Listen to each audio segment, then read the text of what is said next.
नमस्कार विद्यार्थी मित्रांनो, मी प्रवीण नरे तुम्हा सर्वांच्या आपल्या एका नवीन व्हिडिओमध्ये सहर्ष स्वागत करतो। तर बघा विद्यार्थी मित्रांनो, आजच्या व्हिडिओमध्ये आपण अतिशय महत्त्वाचे मोठे डिकीने अपडेट बघणार आहोत। विद्यार्थी मित्रांनो, अगोदर डेट चेक करून घ्या, कारण बहुतेक विद्यार्थी म्हणतील सर अपडेट कधीचे, तर तुम्ही डिकीने बघून घ्या। 19 जानेवारी 2024 म्हणजेच मित्रांनो आजच आलेली ही महत्त्वाची अपडेट आहे। ठीक आहे, तुम्ही डेट बघितली, आता अपडेट काय हे आपल्याला बघून घ्यायचं आहे। तर अपडेट अशी विद्यार्थी मित्रांनो, तलाठी निवड यादी आठवड्याभरामध्ये तुमची जाहीर होणार आहे। याद्यांचे काम मित्रांनो अंतिम टप्प्यामध्ये आलेले आहे। आता नेमकं मित्रांनो ही जो यादी असणार आहे ही फायनल अंतिम यादी आहे। आता ही यादी मित्रांनो कधी जाहीर होणार आहे, ही लिस्ट कधी लागणार आहे, सविस्तर तुम्हाला माहिती मी प्रोव्हाइड करतो। फक्त व्हिडिओला शेवटपर्यंत नक्की बघा। आणि विद्यार्थी मित्रांनो, कोणत्या तारखेला ही लिस्ट लागणार आहे सर्व तुम्हाला माहिती मिळणार आहे। पण सर्वप्रथम सर्वांनी व्हिडिओ लाईक करून द्यायचे, कारण तुम्हाला सर्व मिळणार नाही। ज्यांनी चॅनलला सबस्क्राईब केलं नसेल अशा सर्व विद्यार्थ्यांनी चॅनलला सबस्क्राईब करून ठेवायचे, जेणेकरून सर्व अपडेट तुम्हाला तुमच्या व्हिडिओमध्ये मिळणार आहे। तर बघा अपडेट अशी आहे, 26 जानेवारीला मित्रांनो तुम्हाला नियुक्तीपत्र मिळण्याची ठिकाणी शक्यता वर्तवली जात आहे। तलाठी परीक्षेची गुणवत्ता यादी जाहीर झाल्यानंतर आठवड्याभरामध्ये जिल्हा स्तरावरील निवड यादी जाहीर करण्यात येणार आहे।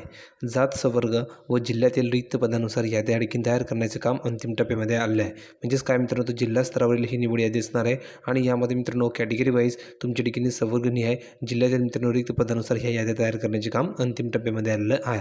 त्यामुळे तलाठी पदाकडे आस लावून बसलेल्या तरुणांना लवकरच नियुक्तीपत्र मिळू शकतील, कारण विद्यार्थ्यांनी त्यांचं धोरण होतं की येत्या 26 जानेवारीला ही नियुक्तीपत्रे देण्यात येणार असल्याची माहिती उच्च पदस्थ सूत्रांनी दिली आहेत। म्हणजेच काय तर मित्रांनो 26 जानेवारीला तुम्हाला ठिकाणी नियुक्तीपत्रे देण्याचा त्यांचा प्लॅन होता आणि तो प्लॅन मित्रांनो ठिकाणी अगदी जवळ आलेला आहे। जर विद्यार्थ्यांनो जर तुम्ही बघितलं त्या आठवड्याभरामध्ये तुमचं जर ठिकाणी रिझल्ट जाहीर झाला तर विद्यार्थ्यांनो 26 जानेवारीला तुम्हाला नियुक्तीपत्र दिले जातील।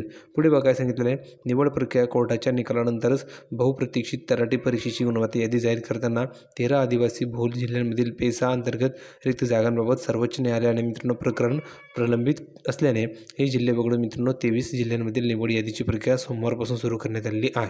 आता बघा मित्रांनो काय तर 13 जिल्ह्यांची देखील निवड यादी जाहीर होणार नाही आणि मित्रांनो उरले 23 जिल्हे, तर ह्या 23 जिल्ह्यांची मित्रांनो निवड यादी जाहीर होतील। या 13 जिल्ह्यांची निवड यादी जाहीर होणार नाही आहे, कारण मित्रांनो हे जे काही न्यायालयीन प्रकरण आहे हे न्यायालयीन प्रकरण प्रलंबित आहे पेसा निर्णयाबाबत। जोपर्यंत मित्रांनो हे न्यायालयीन प्रकरण पूर्ण होत नाही तोपर्यंत मित्रांनो ह्या यादी जाहीर होणार नाही आहे। पण मित्रांनो 23 जिल्ह्यांची ठिकाणी यादी जाहीर होणार आहे आणि याचं जे काम आहे हे कधीपासून सुरू झालेलं आहे, सोमवारपासून मित्रांनो हे काम सुरू करण्यात आलेलं आहे। पुढे बघा ही युद्ध पातळी मित्रांनो केली जात आहे। निवड यादी अर्थात यशस्वी उमेदवारांची यादी जिल्हानिहाय तयार होणार आहे आणि सर्वोच्च न्यायालयाच्या निकालानंतर ह्या 13 जिल्ह्यांमधील उमेदवारांच्या निवड प्रक्रियेची कारवाई सुरू होईल। म्हणजेच मित्रांनो काय तर सर्वोच्च न्यायालयाचा जो निकाल आहे पेसा निर्णयाबाबत तो निकाल आल्याच्यानंतर उरलेले जे 13 जिल्हे त्यांच्या मित्रांनो याद्या जाहीर केल्या जातील। पुढे बघा रिक्त पदे भरताना जात संवर्गानुसार यादी तयार करण्यात येत आहे आणि हे काम आता अंतिम टप्प्यामध्ये आले असून त्यावर अखेरचा हात फिरवण्यात येत आहे। ही यादी केवळ 23 जिल्ह्यांसाठीच मित्रांनो असेल आणि ह्या आठवड्याभरात ही निवड यादी मित्रांनो अर्थात यशस्वी उमेदवारांची यादी जिल्हा स्तरावर जाहीर करण्यात येणार आहे, असे मित्रांनो भूमिलेख अभिलेखच्या श्रीधर नरके यांनी सांगितलेलं आहे। आता बघा मित्रांनो काय तर 11.5 लाखापेक्षा अधिक उमेदवार ठिकाणी परीक्षेसाठी अर्ज आले होते। तलाठी भरती परीक्षेसाठी राज्यातील 11.5 लाखापेक्षा जास्त उमेदवारांनी अर्ज भरले होते। छाननीनंतर 4,466 किती मित्रांनो 4,466 जागांसाठी 10,41,713 एवढे अर्ज प्राप्त झाले होते। त्यापैकी 8,64,960 उमेदवारांनी परीक्षा दिली। मोठ्या प्रमाणात अर्ज आल्याने ही परीक्षा 3 टप्प्यात आणि दिवसातील 3 सत्रामध्ये घेण्यात आली। त्यानंतर 6 जानेवारी रोजी गुणवत्ता यादी जाहीर करण्यात आली होती। तर अशा प्रकारे मित्रांनो ही सर्व प्रोसेस झाली होती। आता मित्रांनो ही शेवटची प्रोसेस आहे, तुमच्या ठिकाणी अंतिम जे निकाल आहे तो या ठिकाणी मित्रांनो आठवड्याभरामध्ये जाहीर होणार आहे। म्हणजेच मित्रांनो जवळजवळ तुम्ही जर विचार केला तर मित्रांनो 24 तारखेपर्यंत तुमच्या ठिकाणी निकाल जाहीर करण्याचा प्रयत्न करतील। अपेक्षा करू तुम्हाला सर्व माहिती लक्षामध्ये आली असेल। हा व्हिडिओ आवडला असेल लाईक करा, शेअर करा, चॅनलला सबस्क्राईब करायला विसरू नका।